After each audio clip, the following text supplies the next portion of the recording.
오늘도 하나님 앞에 나와 예배로 하루를 시작하시는 우리 모든 성도님들을 예수님의 이름으로 축복합니다.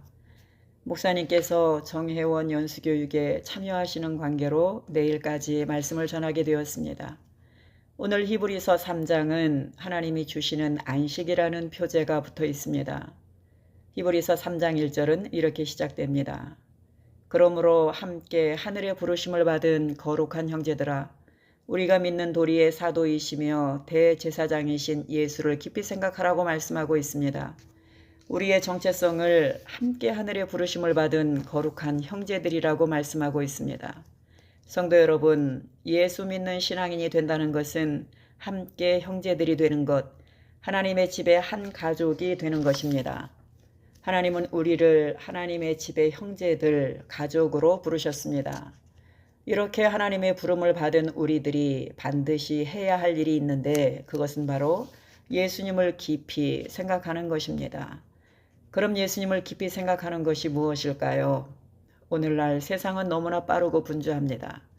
다니엘서 12장 4절에 보시면 다니엘아 마지막 때까지 이 말을 간수하고 이 글을 봉함하라.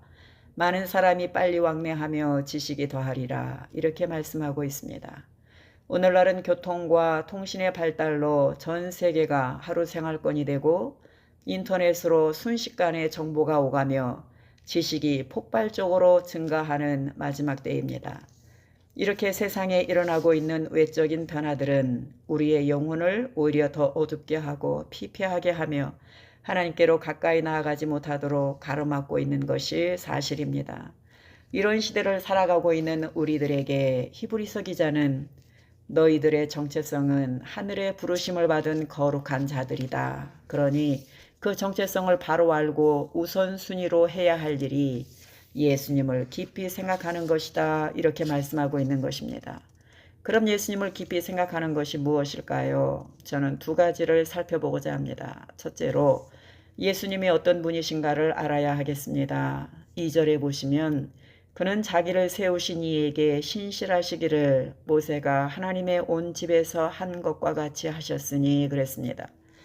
예수님은 자기를 세우신 이에게 신실하셨다고 말씀하고 있습니다.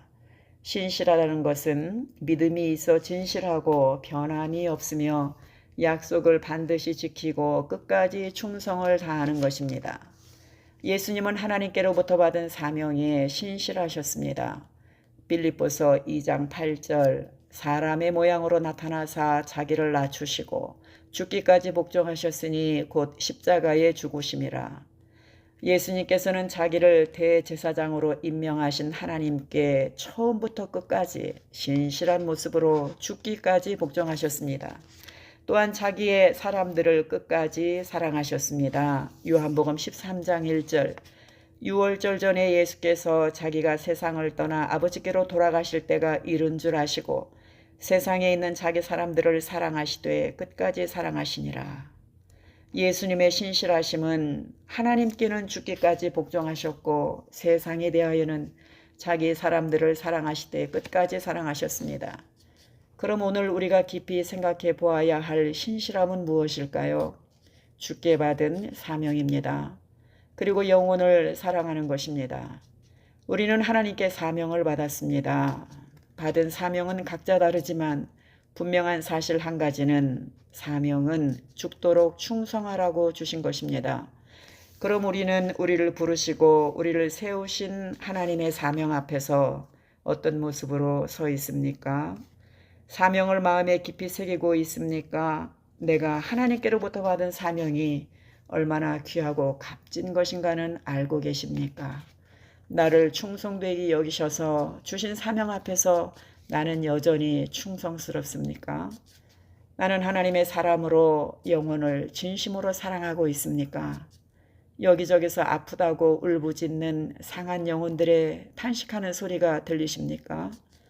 지금은 우리의 처음 믿을 때보다 구원이 가까웠고 세상이 이렇게 빠르게 변하고 있는 것처럼 세상의 종말과 하나님의 심판이 우리에게 엄청나게 빠른 속도로 달려오고 있다는 사실을 알아야 합니다. 그 심판의 날이 바로 오늘이 될지 그 누구도 장담할 수가 없습니다. 다시 한번 주님께 받은 사명을 깊이 생각해 보시기를 바랍니다. 두 번째로 우리가 깊이 생각해 볼 것은 우리의 마음을 완고하게 하지 말아야 합니다. 완고한 마음은 그 마음에 하나님 두기를 싫어하는 마음입니다. 오늘 본문에서 마음을 완고하게 하지 말라고 하는 말씀이 3번이나 나오고 있습니다. 8절을 보시면 광야에서 시험하던 날에 거역하던 것 같이 너희 마음을 완고하게 하지 말라. 13절 오직 오늘이라 일컫는 동안에 매일 피차 권면하여 너희 중에 누구든지 죄의 유혹으로 완고하게 되지 않도록 하라.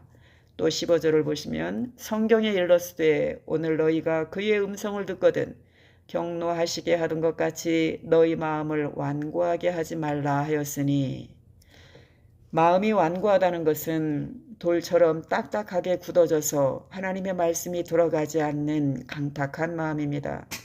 또한 목이 곧은 모습으로 자기 생각만 옳다고 믿는 교만한 마음입니다. 잘못을 회개하지 않고 핑계를 대면서 순종하지 않는 마음입니다. 유대의 종교 지도자들이 예수님의 말씀을 듣고 예수님이 행하시는 놀라운 기적들을 보았음에도 불구하고 예수님을 십자가에 못 박았습니다. 그것은 그들의 마음이 딱딱하게 굳어져서 강팍한 마음이 되었기 때문이었습니다. 또한 목이 곧은 이스라엘 백성들이 하나님이 안 보이시니 금송아지를 만들어서 하나님이라고 섬겼던 것은 자기들의 생각이 옳은 생각이라고 하는 교만에서 비롯된 것이었습니다. 이 얼마나 어리석은 생각입니까? 성도 여러분, 마음이 완고하여 딱딱해지면 하나님의 말씀을 거역합니다. 죄를 용납하고 죄를 가볍게 생각합니다. 하나님의 말씀을 믿지 않고 사람의 소리를 더 믿습니다. 혹시 우리도 딱딱하게 굳어진 강팍한 마음으로 신앙생활을 하고 있지는 않습니까? 오늘 히브리서 기자는 이러한 마음으로는 하나님의 안식에 들어오지 못한다고 말씀하고 있습니다. 마태복음 11장 28절에서 29절 수고하고 무거운 짐진 자들아 다 내게로 오라. 내가 너희를 쉬게 하리라. 나는 마음이 온유하고 겸손하니 나의 멍에를 메고 내게 배우라. 그리하면 너희 마음이 쉼을 얻으리니. 그렇습니다. 주님의 마음을 배우는 것입니다. 나는 마음이 온유하고 겸손하니. 나는 마음이 온유하고 겸손하니. 완고하고 강팍한 마음에 온유하고 겸손한 주님의 마음이 부어지시기를 기도해야 합니다. 주님의 마음으로 딱딱해진 마음을 녹여달라고 기도해야 합니다. 주님께서 자기의 사람들을 끝까지 사랑하신 것처럼 우리도 사랑으로 사랑을 실천할 수 있는 마음 주시기를 기도해야 합니다. 사랑하는 성도 여러분, 예수님께서 충성스럽게 사명을 감당하신 것처럼 우리도 사명의 자리에서 신실하고 정직하게 그리고 또 충성스럽게 사명을 감당하시기를 바랍니다. 그리고 완고한 마음, 강팍한 마음이 내 마음을 점령하지 못하도록 하나님께 기도하시기를 바랍니다. 오늘 예수님을 깊이 생각하라는 말씀을 통해서 하나님을 향한 신실함이 회복되는 복된 날 되시기를 예수님의 이름으로 축복합니다. 기도하시겠습니다. 하나님 아버지 감사합니다. 우리를 구원해 주신 주님의 이름을 높이고 주님을 찬양합니다. 오늘 히브리서 3장 말씀을 통해서 하늘의 부르심을 받은 거룩한 주의 백성들이 어떻게 살아야 하는지를 알게 하셨습니다. 주신 말씀을 깊이 생각하고 혹시 우리에게 잃어버린 사명이 있다면 다시 사명의 자리에 설 수 있도록 믿음을 주시고, 우리의 마음이 완고하여져서 하나님의 말씀이 들리지 않는다면 하나님의 음성을 들을 수 있도록 우리의 마음을 깨끗게 하여 주시기를 원합니다. 온유하고 겸손한 주님의 마음을 부어주시기를 원합니다. 다시 순수한 성령의 사람들이 되게 하여 주옵소서. 열심을 품고 주님을 섬기는 자리에서 방향을 잃지 않도록 푯대를 분명하게 바라보게 하시고 하나님과의 관계가 온전한지 늘 살피게 하여 주옵소서. 교회와 목사님을 지켜주시고 병들어 고통당하는 우리 형제자매들을 속히 치료하여 주옵소서. 오늘도 예수님을 깊이 생각하며 승리하는 하루를 살게 하여 주옵소서. 예수님의 이름으로 기도했습니다. 아멘. 이제 오늘 주신 말씀을 생각하며 다 같이 우리 기도하시겠습니다.